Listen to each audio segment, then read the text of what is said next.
All right, welcome back to another episode of Terrortinos. This is a movie discussion podcast hosted by two close friends who like to get together and talk shop and talk movies and talk cult movies, horror movies, everything that we've been watching lately, and try to dissect them in a way that we could not only enjoy them if we did enjoy these films, but also have a greater a sense of why we enjoyed them. My name is Mike Morales, and like always, I'm here with, Angel, it's so bad, it's good, DeLeon. and that brings us to the topic of this episode, which is we're going to recommend three. This is right away. We're going to just say right off that we're going to recommend three really cool movies that came out recently within the last couple months that are, I would say, it falls in the umbrella of really cool, entertaining films, but maybe didn't have the exact perfect concoction of being a great film or a critic worthy film. These are just kind of fun little horror movies that really kind of gets to the core of why we enjoy these type of films. But maybe some will say, well, those are just kind of throwaway films. Um, Yeah, you're before gonna we be entertained, Mhm. but you're not gonna come away enlightened or knowing anything more or, Mhm. "Oh, man, I feel something now for this genre." If you like it, it's because you like this kind of movie, and it's entertaining. I mean, at the end of the day, that's what movies are to do, they're to entertain you. If you pick up extra shit, that's a positive, but it's not a school, it's not a class, it's a way to take in a story basically, and these are I mean, they're good. It was so funny that you were like, "Dude," and it's so funny because I put a reminder for the movie Thrash, right? Yes, That's one of those we're talking about, right. and I was like, I thought I was the only person that was like, "Oh, this looks cool," because it wasn't like you know how sometimes there's a movie that comes out and then you're like, "Okay, I missed it in the theater, I didn't stream it, now or I didn't get the video on demand. Now it's coming to a platform I have. I'm looking forward to seeing it." It was just straight to the platform, and all of a sudden it came up on. They got good what algorithms now. So if I watch a lot of those kind of movies, it pops up. And I don't know why I have an affinity for shark movies. I That's do like true. yeah, we did Jaws, so I love Jaws. But I've been keeping like a movie sleep journal, and I go to sleep every night to a movie. And I think it started like August 6th, or no, sorry, April 6th. And so there's like 14 days or whatever, however many days, and more than a half are Deep Blue Sea. And it's like Deep Blue Sea, 13th Warrior, Deep Blue Sea, Hellboy, Deep Blue Sea. It's just Deep Blue Sea over and over again. And there's no rhyme or reason. And I find them entertaining, but they're not so much that it keeps me awake. And that's the most important thing about like the sleep movie is it's got to be something that you enjoy to relax you, but lets you go to sleep. But I watched The Shallows. I watched that movie Bait. I watched that shitty London one.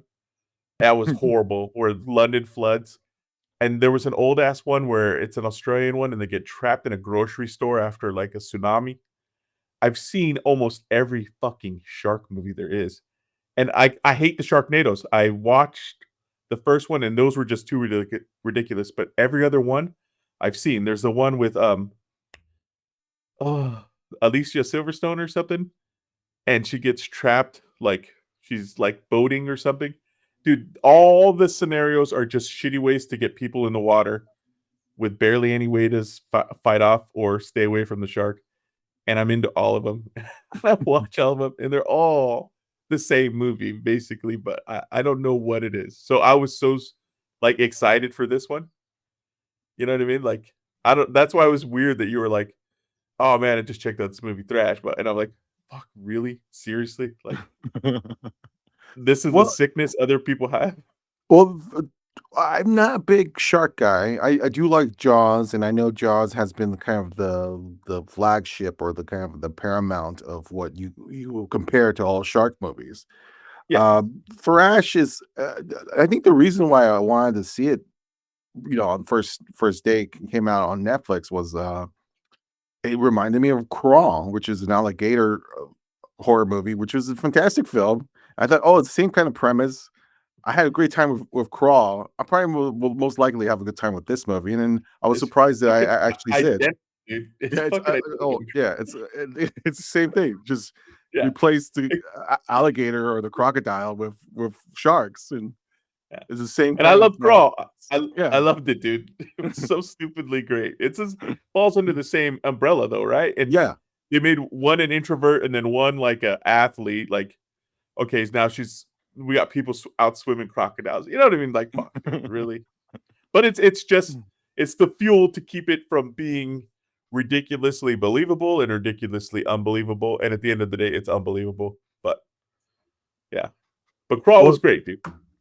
Yeah, and I think you could put if you want a double feature, you can have a really good time with Thrash and Crawl, as because they are almost identical in the storyline. Um, what was so funny about watching Thrash on Netflix was that it just had like kind of a self-awareness where it kind of knew that it was kind of a trashy film, and it didn't try to like kind of disguise it as a kind of prestigious drama or something. They knew that, there's gonna be a moment where you're gonna have a kind of a jump scare, you're gonna have a kind of a sequence here where some bad guys are gonna get eaten.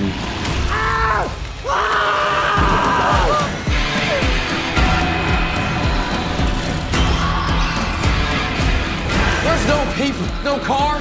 Just a little bit away. That's kind of the fun of it. And to know that going in, and to know that a filmmaker kind of understands that and kind of delivers that in a way that it's not all filmmakers could like deliver those kind of things. I've seen plenty of films where you know they maybe take some of this stuff way too seriously, or think they're doing some Oscar worthy films, and really it's not. It's a terrible movie, but in their minds they probably think it's like kind of the best movie of all time. I think when you got a movie where a filmmaker kinda is self-aware and knows what the audience wants, it becomes a really entertaining film. And I think Thrash, and I think the other 2 movies we're gonna talk about, Send Help and Primate, which is, again, not whole I mean, I think Send Help out of this 3 this 3, group is probably the best one out of it, the most prestigious one. I mean, it has, really great actors in it, and it also has Sam Raimi, so a really great talent behind that. But I think these 3 movies that we're gonna talk about, there is a common a common thread that they understand their audience, and they're going to go for it, and they're gonna deliver you an entertaining time, and I think But that's nothing wrong with that. I think it frees them up and it gets the monkey off their back of I everybody knows this is out there. So now I can have fun. I can do what I want to do. I don't have the burden of proof. I don't have the wow, now we fucking jumped the shark. You jump the shark literally immediately Yeah. and you get that freedom. So but I felt it the most in Thrash. Like Thrash was like an amalgamation of every shitty trope from the 80s and 90s, but not shitty, just all the tropes. And as soon as it started, I mean, it was so hilarious because I didn't know anything about the storyline. I didn't even know who was in it. So when I think his name's you pronounce it Dimon J Hunsu, j yeah, Jamon Hunsu. Jaman Hansu, yeah. I fucking love that guy, dude. Yeah. Papa Midnight. He's the best. So when I saw him in there, I was like, oh, I had all of a sudden I'm like, fuck, this might be a legit. And it wasn't. But it was still great. But I mean, like opening scene, like almost opening, like first 10 minutes. So it's a shark movie. There's a fucking storm coming, blah blah blah. And that first scene with the meat truck at the packing place, and all of a sudden it's leaking blood, dude. I'm like, fuck, really? Like, just put a sign with like it says sharks come here. And it's like an eye rolling moment, dude, but it was hilarious. I loved that they did it. It was great. But it's moments like that, I think the filmmaker, who is a Norwegian filmmaker, his name is Tommy Wirkola. He's the guy who's behind, Violent Night, and he did the Dead Snow films. Oh, both Uh, 1 and 2? 1 and 2, both of yeah, 1 and 2. Yeah, The first one, I love them. I didn't like the first one, but I love the Oh, second one. The second one was much better. It's much it was more like, of hi Dead Snow Red and White or something. It had yeah, something like that, yeah. yeah. Dude, I love Red them both. versus blue, yeah, yeah. Norway? First zombie squad kill. Jeez. What did you find out? What do the creatures want? Revenge. The second one, I became a fan of his work. Mm. So I knew that he was directing this, and he is like this guy. He is in the same breath as a Sam Raimi type. I mean, he's definitely must have been, inspired by his films because it has that tone of dark comedy with horror elements and action, sequences. And like I don't know, maybe I know Thrash got bad reviews Thrash. by critics. Yeah, it got trashed, and I think and maybe there's a Netflix bias because, when movies come out and particularly for streaming as a streaming original, some critics kind of poo-poo that, and for good reason. I mean, so there's a lot of bad streaming movies, original streaming movies, but I think in this case, I think they didn't understood that there's a really cool element to it that I think you didn't. Again, if you take it way too seriously, the film, I think you'll overlook what it does deliver, where some really cool stuff and really funny stuff. I was laughing throughout the whole movie at certain points. Yeah, I thought it was, like, a lot of homage Mhm. to a bunch of different films and the film style and the setup. Even maybe, like, there's a part, and I don't know, I don't think it is, but there's a part where the girl's in the window and the lady's trapped in the car, and she realizes it's a shark, and she goes to yell, "It's a shark," and there's a tremble in the voice, and it's like, "Shark." It's like a barely shark and then louder, and it reminded me exactly of Jaws when the kids are in the pond. The first girl's the painting, and she goes to yell, "Shark," but it doesn't come out. And she says it again, and I swear to God, if you put those 2 together, they're gonna be super close. But I like that, and I can't say it was done on purpose. It coulda just been Mm. the way she read it, but I was like, "Okay, cool, like, I get it." But I gotta be honest, dude, the only thing that bugs me about these type of movies is there's nothing factual about the actual animals like habit. So there's a storm, all these sharks get washed in. It's just like us. We wouldn't be like all of a sudden be like, "Oh shit, there's a storm. We get trapped in a restaurant. Let's eat everything we can." You know what I mean? There's not that drive to just go on like a killing spree and eat until like you know what I mean? These are like they eat like an alligator eats like twice a year if it's a big meal. But in these movies, they're constantly like one alligator's eating like 80 people. It's just, but I mean, that's the part where the part of me that's like the asshole in the movie theater, like, oh, that shit could never happen. Has to just shut up. But it's just so funny that every movie turns these animals, and that's the only thing that bugs me is that there's going to be people that are like, oh shit, I'm afraid of the water because there's just these fucking huge killing machines that as soon as they see you, they want to, you know what I mean, just blow through you. But I mean, I don't think it's giving bad raps because you gotta take it for what it is. It's just a movie, but it's funny how we fall for that every single time. You know? Yeah, I think when you put and for particularly this movie, if you put like people in extreme situations and either you well, that's kind of the fun of it. And I think if you put like a dark sense of humor to it, it becomes this delightful kind of thing, even though it's a terrifying scenario. Yeah. Or even how ridiculous this is, because what we're talking about here is that there's a category 5 storm that kind of breaks through. It's kind of like Hurricane Katrina, where Yeah. They even the did the levee levy break. reference. Yeah, Yeah. the levee breaks. The whole town is flooded by water, ocean water. Of course, with ocean water comes sharks. like pools or schools of sharks, But they and act like they were waiting there. You know what I mean? They're waiting right along the beach, like, oh, come on, fuckers. As soon as they open this door, we're in there. You're dead. so You know? and so they just take down this neighborhood where there's a pregnant woman, which when I first heard that there's a pregnant woman, I go, oh, perfect. This is great. This is all set up for this kind of, I don't know, like tension, We're and yeah, worst case scenario. yeah. You can't even get out of your fucking car. Then they make you pregnant. Then you're gonna drown. Like what more? It's like Joe Pesci. Is there any more shit we could pile on to the shit? There's even a reference when this pregnant woman character says that I don't want a water birth, and I go, oh, there it is. You can see it already. It's like but even though like some might say that is stupid or that is ridiculous or that's dumb and lame, I go, no, that's fun. That's the fun of it. That's Yeah, the fun of these type of it's movies. That's what yep. makes it kind of entertaining.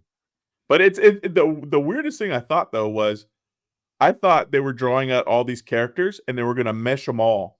Mm. But like the kids, the orphan kids, they didn't even fucking meet the other people. You know what I mean? I thought they were Yeah. all gonna get stuck somewhere together. I thought it was gonna be like a mist, where they all these different people, they're all get drawn and stuck into like the grocery store. They're all gonna get stuck.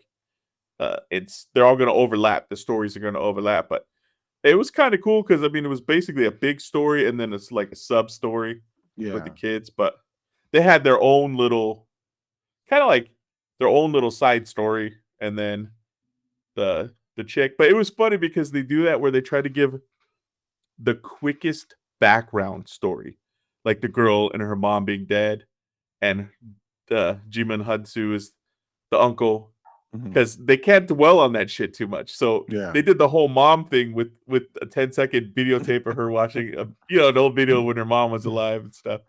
So like they have like that's the quickest you can give a backstory to do the trauma. I don't even think they said why the mom died, but all of a sudden the girl's like what, an introvert, she can't go outside or something. Well, she's from her mother's death, she develops a kind of agoraphobia where she can't Agoraphobia. leave. And that again, when I see that when they introduce that, I go, "Oh, here he goes. Here's another Here it setup." goes. I mean, it's all set up. It's all Yeah. like here's a character flaw. It's a setup for what's gonna happen. And I go, She doesn't like to go outside, so she's gonna have to go outside. yeah, yeah. It's like even though it's so obvious some of the things, I still found it very funny and very entertaining. Yeah. I don't know why. I mean, maybe it's just like a certain, I don't know what it is. I can't put it to words, but with some filmmakers, you just allow it to happen. And Yeah. if it was for a lesser filmmaker, or at least a filmmaker who seems like he's taking this way too serious, then I think you don't give it, you don't have that much you don't give it too much slack for having that. But because I think this filmmaker is at least smart enough to know that he's going for a specific genre and tone, uh, you kind of run with it. You let him, you give him that pass. Yeah, you sit down, you put your seatbelt on, you're like, "Fuck it, steer, Yeah. drive, do whatever." I'm Yeah. just So gonna look out the I window. was, Yeah. yeah, I was so. It's just it's funny because it's again, it's like a throwback to some of the movies we grew up on, where it is those straight to video kind of movies that critics will bash all day long. But then somehow there are some moments in those movies that you like, oh no, these are actually pretty fun. And I think that's why they become, some of those movies have become cult classic. And I think a lot of the movies we're going to talk about today will eventually become cult classics. But this movie right here is one of the movies where sometimes you need a movie like this. Sometimes, I don't know, it's a mood you're in or a funk or like you've just had so many days of certain shit. This is the perfect vehicle to get in and just be like, "Blah," like let it happen. And it's like you said, it's the guy's not taking it serious, and it's a very organic movie. The way it moves from scene to scene to scene, it's even though it's like you said, like with all the setups and the foreshadowing, it didn't feel forced, and it wasn't so over the top, but it was just like, we're just like as soon as I saw the blood coming out of the fucking tanker, I'm like, I get it. Okay, I'm cool. Like, we're just gonna start like this, so I'm on board. And I get like what you said about the critics thrashing it. It's kind of like if they didn't like the opening scenes, it's like they're not. There's going to be no redemption. It's not that kind of a movie where it's going to turn around and all of a sudden you're going to be like, oh fuck, that's why. No, it's not that kind of film. But we need these kind of movies, dude. These movies make you appreciate being entertained. They make you because I don't. This was not somebody's like passion. He didn't, like Linkletter. It wasn't 5 minutes for like 30 years. It's not. It's not. Yeah, this guy's not gonna die on this hill. He made a fun fucking flick, and I'm glad he did it. I fucking enjoyed it. It was. I still can't believe you called it out though. That was hilarious because I thought I couldn't even talk my fucking kids into watching it, dude. And they love Crawl. I tried to tell them, like, dude, this looks like it's gonna be just like Crawl. Is it Yeah, because the reputation of it being a Netflix movie? Is it they just never heard of it and they kind of like will like because of that? I think it's because they're assholes. And anytime I say, dude, looks like it's gonna be cool, it's this generation. You can't say, hey, this looks like it's gonna be fun. No, it's not. Like, if it was gonna be fun, I would have saw it on TikTok. My friend would have told me about it. Like, there's no way something could be cool. Like, if I want them to get a movie, I just put it on. And they'll be on their phone, they'll be doing something, then they'll pay attention. Or they'll walk into the room and all of a sudden I look and they're vested. Or I say, hey, you guys want to go to the movies? I'll pay. This is what we're gonna watch. I'll get you just like when they were kids, I'll get you a fucking icy, some popcorn and a candy. You just sit next to me and shut up. And then like I get like a 70%. Like 70% of the movies I make them go to or watch, they like. And sometimes all of a sudden my kid will walk in and he'll be watching, like he'll be like, dude, what movie is this? And I'll tell him. And he'll always say, oh, I saw that. And I'm like, no, dude, it just came out. But what they say they saw it, but they've been watching like pieces of it online. And they watch all the fucking spoilers, dude. So it's worse than watching it because they didn't get any build up, any character. Yeah, I fucking hate that shit, dude. There are a ton of YouTube videos where it's just about explaining the whole movie. Yeah. And then people just it's kind of like cliff notes for movies. And so people will watch them just so they could be in the know when someone discuss a movie. Like they don't have time to watch the whole 2-hour or 3-hour movie. So just watch maybe a 20-minute clip of someone explaining them the movie. And yet they might come out of it thinking, oh, that's a really good movie because the explainer was really good.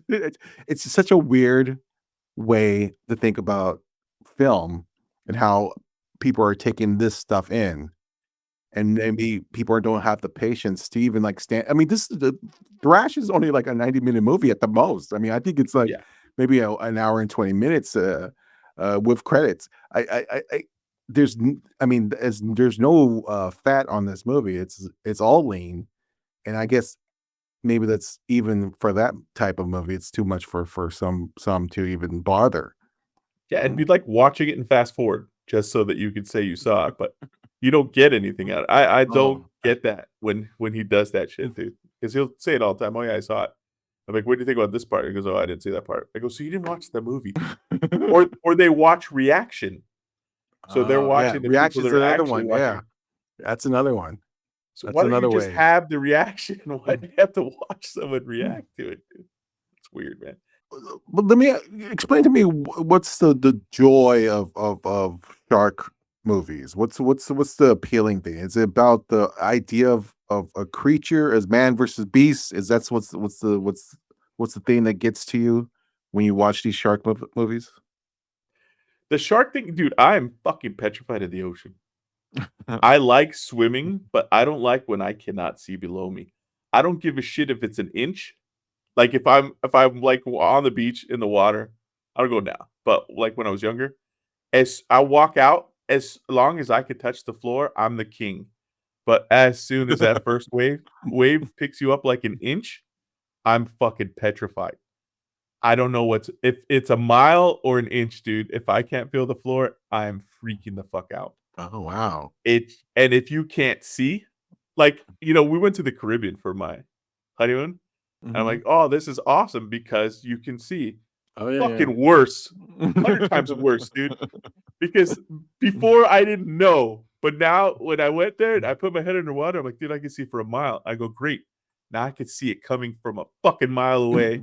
That's I'm not going to be able to get away from whatever's coming after me. I don't swim that fast, so it's just that fear, the out of the element. I think it is. Like if we could fly, I would never want to fly. It seems like it would be, oh, awesome, you can fly, but no, there's shit in the air that's made to be in the air. I don't belong in the air. I like wings type of shit. Like if also we could float around, fuck that. Like I'll go in a room and fly, but I don't want to be out in the air and fly. You know what I mean? That's the thing from the waters. I can't see it. It's the most alien thing we can be without being off of the earth. Yeah, I think And it's so vast. well, particularly with shark thrillers, I think it is about the survival of this kind of idea that if you're in nature, particularly a lot of these movies you're lost in the ocean or something like that. Open Shark, remember that movie? That's fucking awesome. Open water. Fuck. Open water. That was Open water. horrible. Yeah. I never shit myself for an hour and a half like I did in that movie, man. I couldn't stand that movie. But I mean, But I couldn't stop. it gets to the point of like, oh, you're alone in these situations. And I think that's some of the appeal of what I mean. I don't think Thrash gets to it. I mean, Thrash is just kind of a disaster. It's really kind of a disaster movie. Yeah, It's with a that lot was a with crazy. slash shark film. Yeah. Yeah, because it was the hybrid, because there's still so much you can do. It's not as foreign because you're in a town. The waste is, it's the water's up there, but prior to it becoming like where you can't even touch the floor, it was basically we're still in control. We had John Doe got the upper hand. But as soon as you're in the ocean, you give up any kind of advantage at all, dude. You're bottom of the food chain. You have no power. I guess that's what it is, dude. Like if you got bumped by anything, a fucking piece of seaweed, a log, you just shit yourself and freeze. You know what I mean? You don't know what it is, but you're just expecting to die. Like I can't. No. Yeah, I think and not to get not too far away from the topic here, but I mean, I think there is still a chance for someone to come up with a really cool shark or even ocean horror movie because there is something about it, the ocean, deep in the ocean. Because for a while I've been scrolling TikTok, and you get into that hole, that black Oh, hole of the ocean of videos where you the get these cameras, yeah.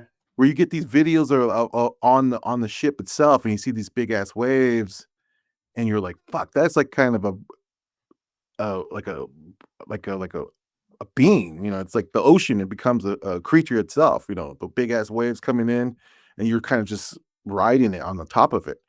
And so you get sucked into that hole, and I think I haven't seen a movie that really captures what's lurking underneath. I mean, the only one I could think of recently. You ever saw that movie Underwater Yeah, with with the Twilight Cr- girl. yeah, Kristen Stewart? Yeah. I thought that Fucking was love that pretty cool. movie. Yeah, I That love was that movie a great. lot. Yeah, Yeah, it was and I well think done. the twist at the end was really awesome. But it was kind of like a kind of getting into the idea that the ocean there's something in the ocean, that we should all be feared of. Yeah, Um, I think that movie I wasn't expecting anything, so I was mm, blown away at how well it was done, the acting, the suspense, the writing.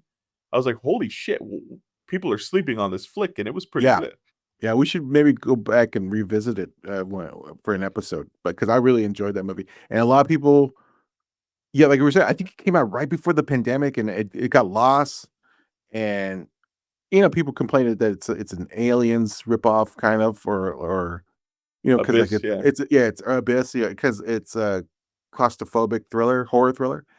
Yeah, there's something about that. Sure, it wears its influences on its sleeve, but it also there's something cool about that movie. Yeah, but I thought you were gonna say those the online the cameras that are at the bottom of the ocean, and they keep Mm. showing something that goes by, and Oh, the oh yeah. but I most of that Mm. shit to me is fake because all of a sudden A it'll be lot like a of little the AI. shadow. Yeah, yeah. Yeah, but it'll just be a shadow, and somebody will like Uh, trace, like outline it, and be like, "This is 80 meters long." I'm like, "No, it's fucking not, dude." You know what I mean? Like, you're not filming 80 meters worth of fucking scenery in the ocean. You know, This is the yeah, it's first just capture of a giant squid of yeah. yeah, Yeah, like those are things are I think they're definitely something to I mean, I think there's a movie there if people yeah, want for to sure. pursue it. Let's get to the other one that kind of I would say we're talking about sharks. I think there's a similar thing with apes with Primate. It's a movie, a horror movie that came out earlier this year and is now on VOD. Like you would think it's from the title. It's about someone who has a pet chimp who goes ape shit and just terrorizes a family. It's set in a remote Hawaiian property or estate. A very beautiful house on the edge of Hawaii's coastal line. So it's very remote. And these are a family.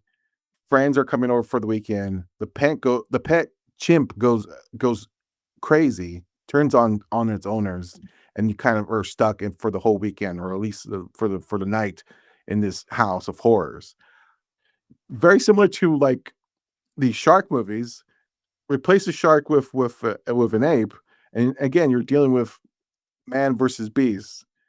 What is about Primate? Because I couldn't really figure it out because I thought this movie was ridiculously stupid. Yeah, I couldn't help myself loving every scene. Well, I don't the know thing what it was. that cracked me up first is like I was thinking, that's why people get into like being like zoologists Mhm. because you can afford those kind of mansions. You know what I mean? In the middle of Hawaii.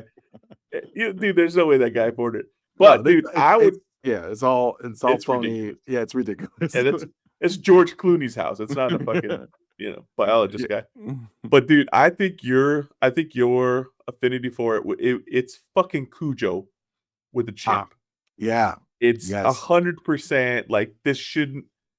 But the thing is, with all the chimp, the primate, the ape like movies, the thing is they're so close to us, and then when Mm. they go bad, we realize we are nothing like them physically. Like they have a chip that's 60 pounds and it rips your face off. And they go for your eyes, your tongue, your in like real life and your genitals. Like they don't fuck around. They don't like, hey, I'm gonna scare you. They're just like, I'm gonna shred you and then you're Mhm. done. But it's I just thought it was so funny because it's the this is like the tropiest of all the tropes. The setup, the coming back from college or wherever the chick was, and Mhm. the mom is dead, and it's funny because they look so cute and cuddly, and then they just literally the word ape shit comes into play. Mhm. It's they're just like I think that's what it is. It's like they're so close to us, and then all of a sudden they're nothing like us, and we can't even handle it. Like the biggest bodybuilder can't take a normal chimp when he's fucking pissed.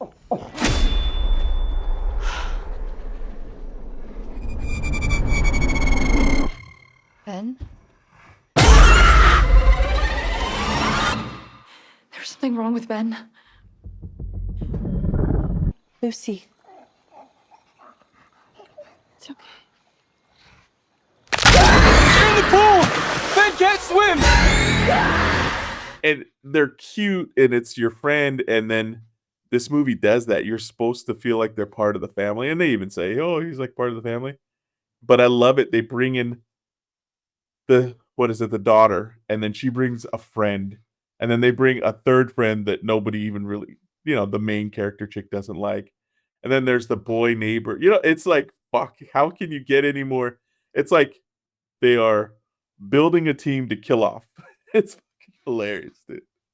Maybe it's your Walking Dead thing too, because all these people are gonna die, and you still keep watching that shit. Well, I was thinking about this, and I was thinking maybe it's something about our generation because we grew up with. I mean, I don't know about you. I always had a dream of like maybe having a pet chimp myself. Like when you were growing up, watching Yeah. shows like That's Incredible with like how smart these chimps are, you get these stories about from the 70s, how these experiments of having chimps learn sign language. You've seen films about this. So I always had this kind of idea that, oh, that would be cool, and maybe not a chimpanzee or another movies that I really loved when I was growing up was the Clint Eastwood movies, Oh with yeah, yeah, with the chimpanzee one, or with the yeah. What was? going God, I can't berserk, remember. or but going But it was a bananas. orangutan. Yeah. Orangutan, Um, yes, yes, it was orangutan. Any which way loose. by loose. Great comedies that used to play on TV all the time, and I was a big fan of those films. And like, uh, and then that was the thing, kind of like having a pet chimp was kind of in every comedy. Like in the first season of Friends, there was a pet chimp, a different type of ape or a monkey. It's a monkey, a pet monkey. So that I was thinking about this. Maybe that's the reason why I love this movie so much, because it kind of tapped into that kind of idea of having a pet monkey or a chimp, and then realizing, no, that's a terrible idea, because you hear also these true life stories about how a chimp eats someone's face off in real life, its See, owner's but face. you were watching that, and I was watching Monkey Shines, dude. Oh yeah, monkey You know? shit is another great example. Yeah, yeah. Yeah, a great example of why not to get a fucking. But that's what I'm saying. I don't think I saw them as, because dude, you're right though. Like every time, like probably it happened on Punky Brewster that showed up. Yeah. Different Strokes, Silver Spoons, all the shows we grew up. Somebody eventually brought one in, or Yeah. they met one like while they were somewhere, and they made it seem like, oh, these are our friends. But then, dude, I swear to God, when I saw Monkey Shines, that shit, that was, and that's a little monkey that you could like throw out a window. Yeah, But it's it's that like, outbreak monkey. yeah, exactly. And it's so, but see, I watch a lot of nature shows too. Mhm. And so that kind of ruined my perspective on animals. Like seriously, from like a young kid, I knew chimps were like the only other thing besides us that practiced open war. And now there's all kinds of like, there's all kinds of shit about it. But I knew back then because they said it back then. Like not for any reason other than we don't like you, we want you out of here. And it's like one troop against another, and it's insane, dude. So it's like I've never had your affinity. I always saw it and I knew people thought it would be cool, but I was like, nope. I don't even want fucking birds, dude. And I love Beastmaster, man. I wanted a hawk forever. No, Like ferrets. Ferrets was a big thing too. ferrets, yeah, but they kind of seem dirty. I don't know. I always wanted the hawk until I saw like actual like eagle claws. I'm like, holy shit, those are like the biggest hands. Like I didn't know they were that big until I saw one in real life. I'm like, oh hell no. Like, no, no, no, no, no. Those things are too. It's because all these things are built like they kill to eat. We shop to eat. You know what I mean? It's like their business. They don't fuck around like everybody. Like my wife's cousin, like, oh, wouldn't it be great to have a pet tiger like a cub? I'm like, fuck no. No Hell way. no. Yeah, No. those things, yeah, they are predators. Mhm. They kill for a living, man. That's what they do, dude. They're never, no matter how much you cuddle, they never are your friend. You're like a sneeze away from all of a sudden making a pitch noise, or you go up out of the bathroom and you turn too fast and they think you're running and that instinct comes in. Hell no, dude. Like the Arabian, like the sheiks and stuff that get their own lions and stuff. Mhm, mhm. I hope they all get fucking eaten, dude. Mhm. Just for being dumb, dude.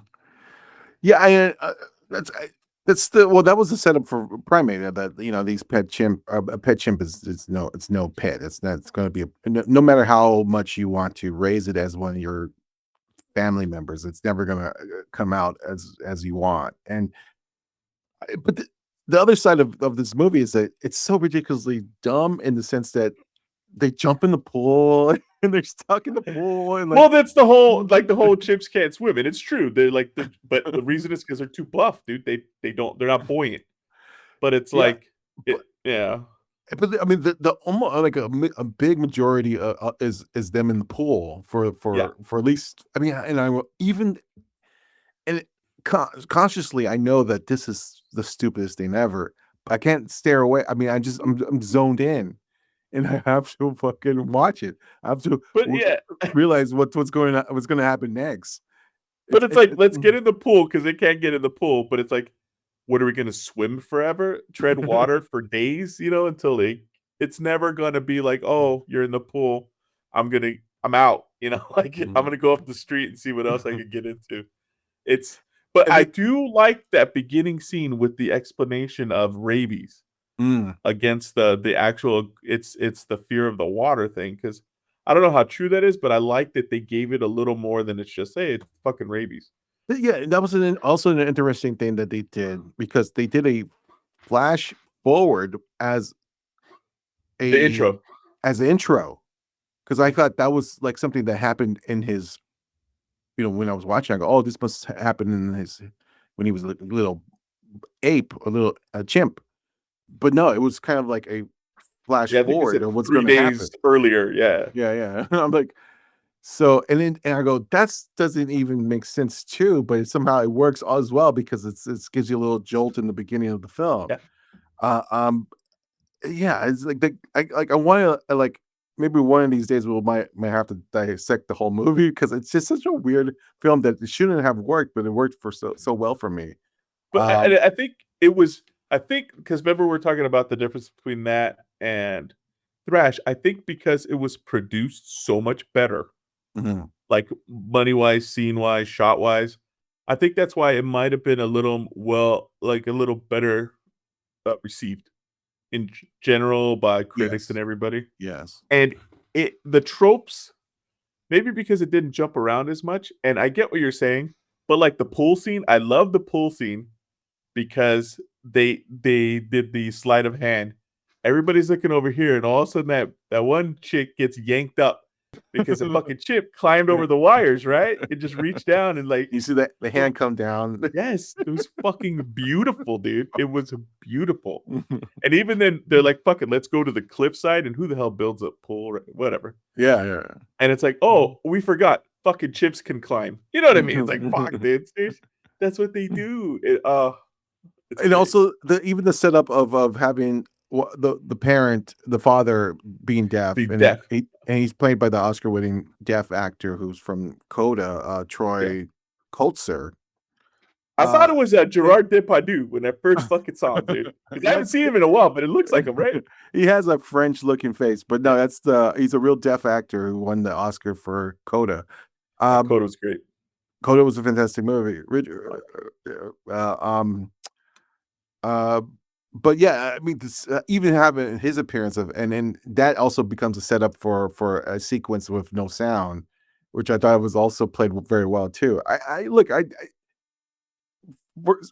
think there's some, for certain films, you for Oscar-worthy films or Oscar touted films, maybe I have a certain critique or criteria that they have to reach, so I'm a little more uh, harsher on them.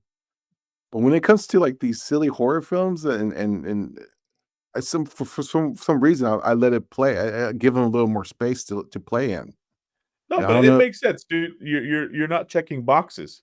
Yeah. You're just fucking having fun. Yeah, there's no, like you said, there's not a criteria, there's not a structure. You're not going, okay, this works, this works, this works. I believe this. This is just fun, and it's done well, and so many things are good about it. You forgive everything that's ridiculous. Just you're basking in the little parts, like with the glass door. It's like eventually someone's gonna go through that fucking glass door. You know what I mean? And then all of a sudden there's glass on the floor and people are barefoot. And you knew those two guys were gonna show up, dude. Yeah. And those guys are in the pool, so they don't know there's a fucking chip going around.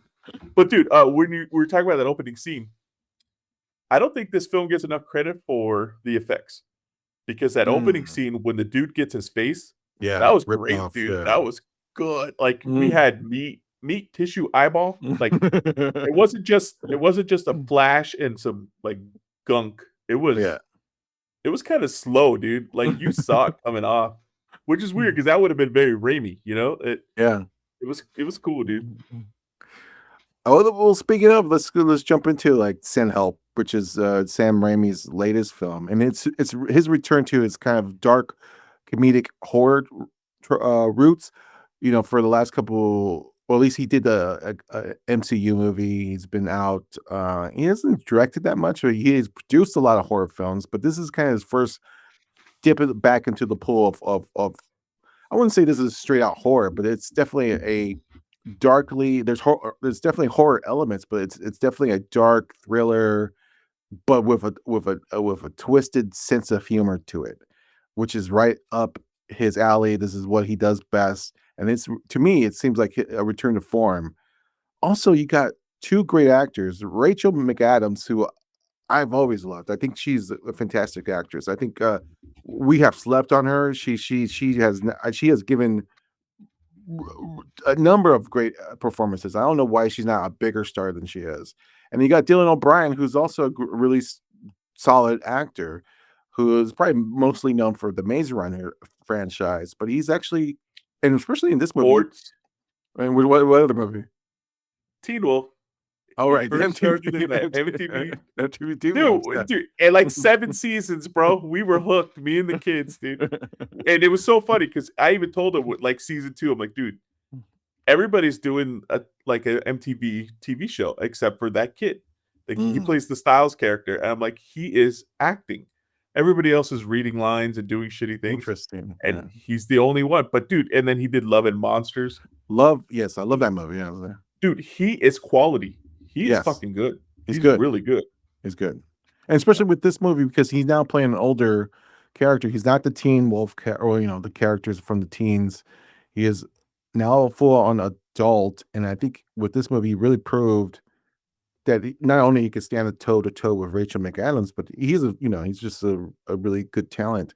Tell me about this movie.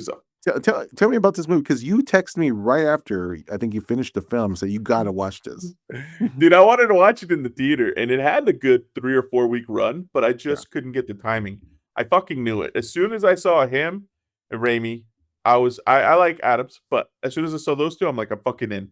I love the premise. Dude, you know me, I'm easy, dude. Fucking strand them. Good. Fuck it. I don't take me around the world. Give me one place. Give me 2 actors. I'm like, it checked all my boxes just from hearing about it.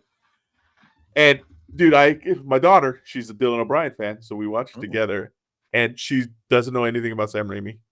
We watched the Evil Dead reboots because she's into horror. She likes horror sometimes, and she got to be in the mood. We like those, and I tried to tell her, "Go, hey, this isn't going to be the same, but it's the guy that did the Evil Dead." Blah blah blah. She's like, "Okay."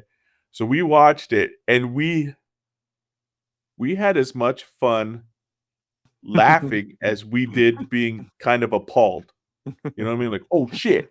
And then like cracking up at the stupidest things. And it's a lot of it was O'Brien's face, the way he's reacting to things, and everything was very organic. It's kind of like, it was great because it was like, he's such a prick, and she is just a nice person trying, and then they reverse. You know what I mean? Or I guess he doesn't become nice, but she definitely gets that power trip of like, now you're in my world. She literally says, now you're in my world. But when they're on the plane and they're fucking making fun of her for trying out for Survivor, I'm like, dude, because we know what the movie is, it's like, okay, she's getting a super setup for this.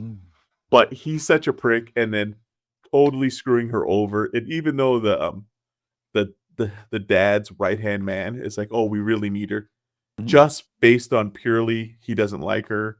She's older. She ate tuna, got it on him or something. You know what I mean? So she loved everything about it. We loved everything about it.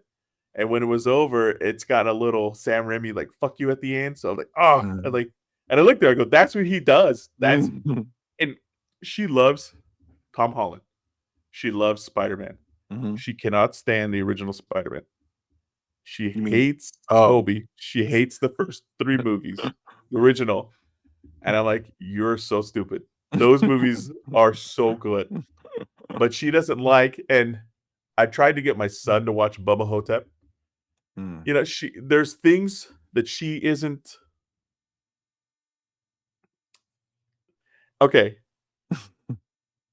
It wasn't so Sam Raimi that she was off board. Like, you know, Sam Raimi likes to do like the like the camera on the thing flying. You know what I mean? Like where it's off, and it's like, she would have jumped ship. I swear to God, even as much as she liked it.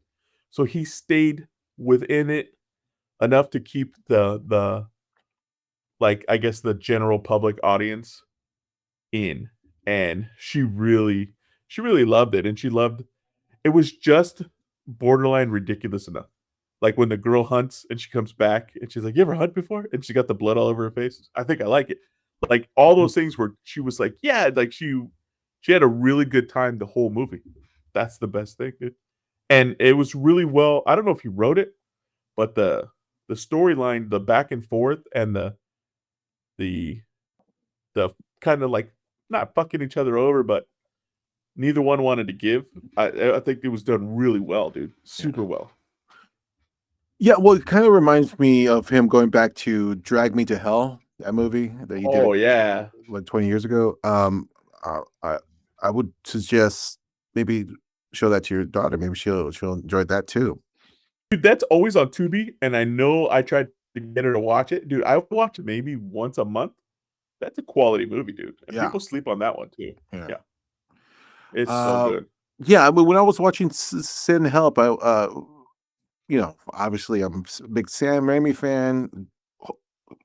Back from way back from Dark Man days, and Evil Dead days. So yeah, this is was something I was looking forward to. Rachel McAdams, like I said, I was a big fan of, and I knew that Dylan O'Brien was a capable actor because I did like him in Love and Monsters, and I didn't see him in Teen Wolf, but I did see him in Maze Runner. I go, this kid is bringing something to something that's pretty paint by numbers type of franchise with the Maze Runner stuff. He's better than that. He's better than some of Yeah. this material, and he's really awesome in this. There's something about being stranded on a desert island. I mean, it's kind of a trope now where you could it kind of represents a place or a scenario where the dynamics will change, and and that's what happens in the movie. She is a secretary. She's a she has no, they don't take her seriously. They don't take her, although she's like a workhorse. She's abused, or abused in the sense of being, not treated well at work, and yet the dynamics switch right away because Dylan O'Brien's is her boss, who's newly minted boss, who comes in. He's the son of her old boss who passed away, and so It just the old boss, they show a picture of Campbell, right? yeah, it was Bruce Campbell. Yeah, yeah. It Yeah. was a I love little that kid. cameo. It Yeah. was a little cameo. Yeah. Yeah, So cool. so he is an entitled prick, and he gets this job that he doesn't deserve. She deserves the job because she is the better worker. But then when they get in the plane crash during this work trip, the power shifts, and because she's, like you were saying, was wanting to be a survivor on the Survivor game or reality show. She has a bit of tools to survive. He's also injured, so he can't help out, and so that's what makes this such a delicious thriller, but also darkly funny. That the whole idea of like once you are stranded on an island, power structure shifts. Everyone can make their own rules. There's something about that kind of trope that lends itself to this type of idea that, hey, if you're not cutting your weight, you're going to get cut out. And it just makes this such a delicious tale of these two actors. And really, I mean, I think the whole movie is just these two actors. Just the two. Yeah. And if one fails, then it doesn't become an entertaining film. Because they're two strong actors going against each other, oh man, this is not. It doesn't get better. And I would say that Sin Help is probably the best out of this group of films True. that we're Yeah. talking about today. But the weird thing to me is if Dylan O'Brien's character wasn't such a prick, how fucking lucky would you be to be stranded with someone that could actually not just survive, but fucking accelerate? You know what I mean? They weren't fucking starving. They weren't like waiting, like trying to find a coconut to get drinks. They were thriving. They could have lasted a year. He just didn't want to be there. But I'm saying, like, dude, it's like winning the lotto, like at the best time. Like everybody else, that would have been like, thank God you're here, but not this fucking guy. It's fucking horrible. And the way they did, dude, I love Raimi because the plane crash, dude. It went so overboard with everything that it was amazing. Like from the first explosion and like, the guy trying to hold on to fucking Dylan O'Brien and him knocking him away, and then the other guy's grabbing on the foot and the guy kicks him off. Dude. Oh, and then the tie scene. That's so good, dude. It Yeah, couldn't just be a crash and then they wake up on the beach. You know what I mean? He had to go for it. Yeah, there was a great shot of camera push in on Rachel McAdams' face as she screams Yeah. right before it kind of like falls apart. I'm like, oh, that's just a great shot because it's such a kind of Raimi-esque look because it's just overboard. It's just just really kind of goes for it. Goes like the emotion. She's screaming at the top of her lungs, or her eyes are screaming. So it's Yeah, just a great shot. But he also got the subtle thing where it's like the it's her tight, and then you hear something, and then the swivel pull, and he's on the in the glass. So good, man. But then I like the fact that he wrote it all the way to the hit and the water. It's he didn't take any shortcuts, is what it is, dude. I loved it. Yeah. Well, I always when I finish watching it, I go, and this might sound like a backhand compliment, but I go, that felt like a great Tales from the Crypt episode, or Twilight Zone episode. And I'm not saying that it felt like a television movie or anything. I'm saying that those shows, Tales from the Crypt, or even whatever anthology series you liked, Outer Limits or Twilight Zone, there's something about those episodes that are well written, well acted, done in a tight budget, but gets to the point of something about human existence, about us. It cuts to the bone, but also has a twist ending. I mean, the movie I wouldn't say it's like a twisty ending, but it has there's a kind of a twist of a there's knife. a good twist. Yeah, there's for a sure. little bit of a knife twist to it, that gives you like this really cool ending, a really cool feeling when you leave or when you finish the movie. And I'm like, that's awesome. I mean, the other idea or thought that came to my brain was like, are we going to get any more filmmakers like Sam Raimi after that? Because he's getting up there in age, and I'm like, and like, dude, I saw him and didn't recognize him, man. Like I was like, who's this fucking old guy? Like it's like when you see the Beastie Boys. Like, who's this 3-year-old motherfucker? And it's the Beastie Boys. what do you mean when you saw him? When did I you... saw a thing. I saw, and he had his trench coat on, the tan one. And I was like, oh, that guy, that must be Sam Raimi's dad or something. He looked so much older because I'm used to the Evil Dead, like the young behind the scenes and the tie and the like. Dude, that's what was weird. But dude, going back to what you said about Tales from the Crypt, I think that's a compliment, dude. Because you're right. Because every episode had to have everything contained. Yeah. It had to begin, middle, end. Everybody who needed to get fucked got fucked over. Everybody got learned. There was no real heroes, dude. Like the protagonists, they weren't perfect. Like even her, like she got the shit end, but she wasn't a sweetheart the whole time. It's great, and it's a great thing for like almost like a human development. You see pieces of yourself in both characters. Yeah. And everybody isn't perfect. There's the flaws, and then it's at the end, it's like almost like you almost want that look at the camera wink thing. And it's like, bam, that's when you know you did a good job. Like that little thing. Oh, so good, dude. Yeah. But yeah, if you call Tales from the Crypt, dude, that's fucking 2 thumbs up. It also reminded me of an episode on Lost.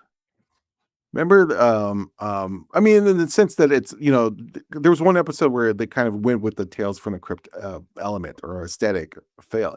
Remember, there was 2 characters that were absolutely hated. It was these guys were called Nikki and Pablo.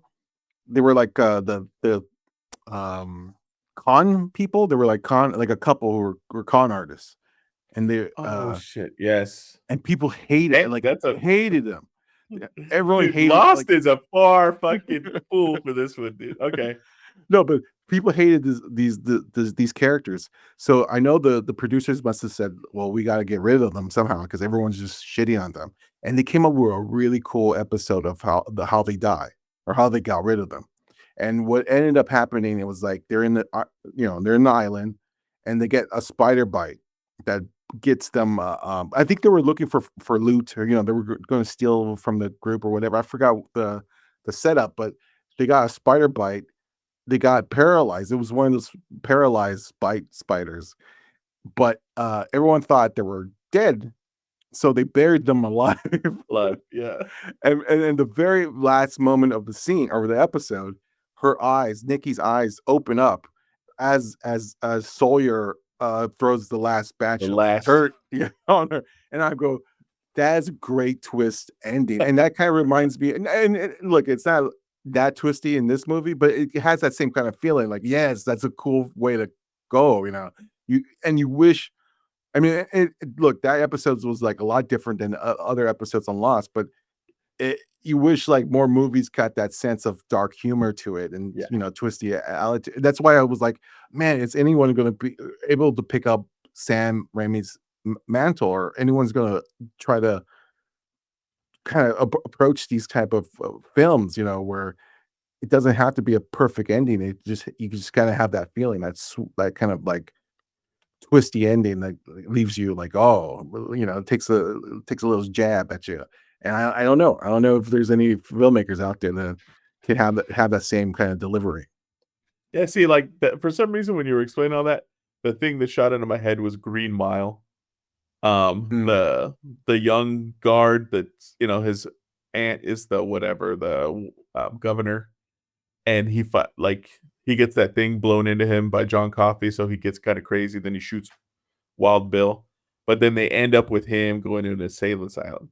You know what I mean? And it's the whole, because I mean that's King, So when they go in there, they even play the music, and it's kind of like, how funny, you did all this to get ahead, and now you're spending the rest of your life locked up. It's like so cool. It's that you like the little fuck you at the end. It's Yeah, it's a good thing to yeah, have. Yeah, yeah. That's what you want, and that's what Sin Hell Pal has. It has a little "fuck you" in the end, where it's like yeah, a best way to like close off a really cool movie like that.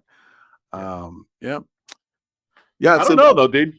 I don't know if people are gonna do that, man. I don't know if it's a writing thing or a director thing that has a feel like all of a sudden at the end it's like, what would be cool? And then everybody's like, fuck it, yeah, let's do it. Like, yeah, I don't because know. some of them are gotta be afraid. I think the way you kind of talk about your kids about how they don't know these movies in these kind of stories makes me think that maybe we're kind of losing that. Maybe the more we talk about like why we love these type of twisty endings and macabre stories, the better for we could pass along on why more people should take a more of a look, take a more look at the Tales from the Crypt, or even like some of the EC horror comic books, which obviously inspired Sam Raimi and made him a filmmaker who could tackle a story like this, like, and add that kind of twisty stuff and fuck yous when that makes you the best, So, Yeah. uh, But I think you're saying it's like the Willy Wonka effect, dude. We're losing the dreamers. You know what I mean? We're losing, right? Because he even says that in Willy Wonka, dude, that we're gonna lose the dreamers, the imaginations. And dude, that's what scares me. It's like, where are the next group of stories coming from? Where are the next group of filmmakers? If everybody's waiting for somebody else to do it, and everybody's afraid to be the weird kid, Mhm. like the Tim Burton, like, dude, I told you I worked with a guy whose sister or his wife was neighbors with Tim With Tim Burton, Burton, and he was, and when you were yeah, growing up he was the weird kid on the in, block. He was, in but Burbank or something, right? yeah, Burbank, yeah, so it's kind of like we still need those kids, and I don't know if those yeah. kids are drying up or they're just not having the avenues to get where they need to for their creativity to Well, outweigh their it's nerd. yeah. I mean, it could lead to a bigger conversation about like kind of the blocks of breaking into the industry. I remember when we were growing up, all we thought about is like we could make an independent movie, with a couple bucks.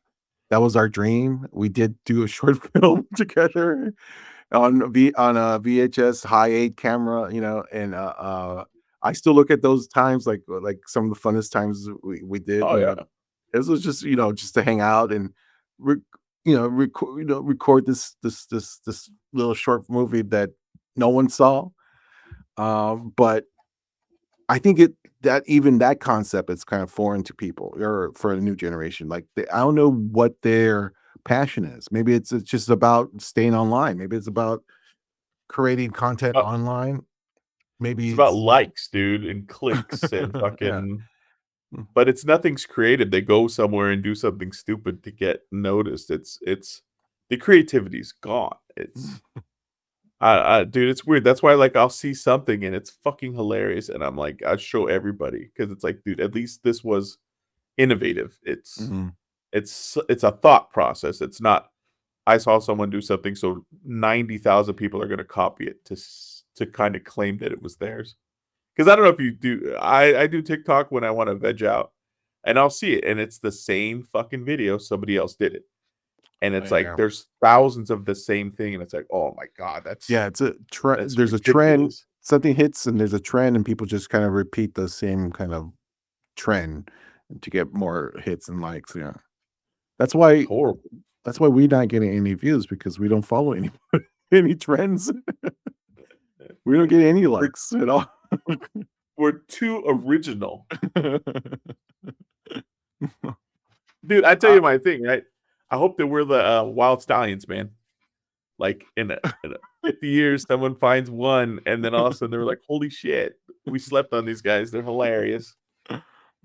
We're like kind of a message in a bottle. We just kind of throw it in the ocean, hope someone finds it and reads it.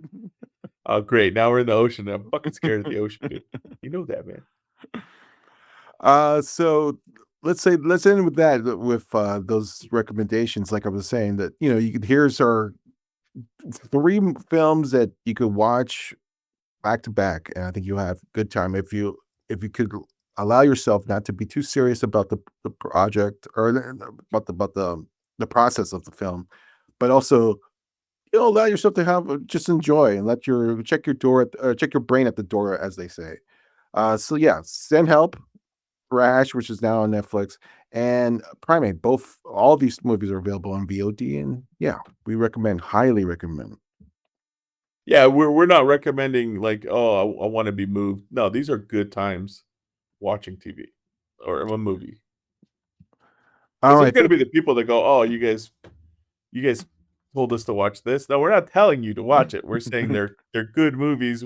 We give you so much information, you barely have to fucking watch it now. So if everything we said doesn't sound good, don't fucking watch it. But you should.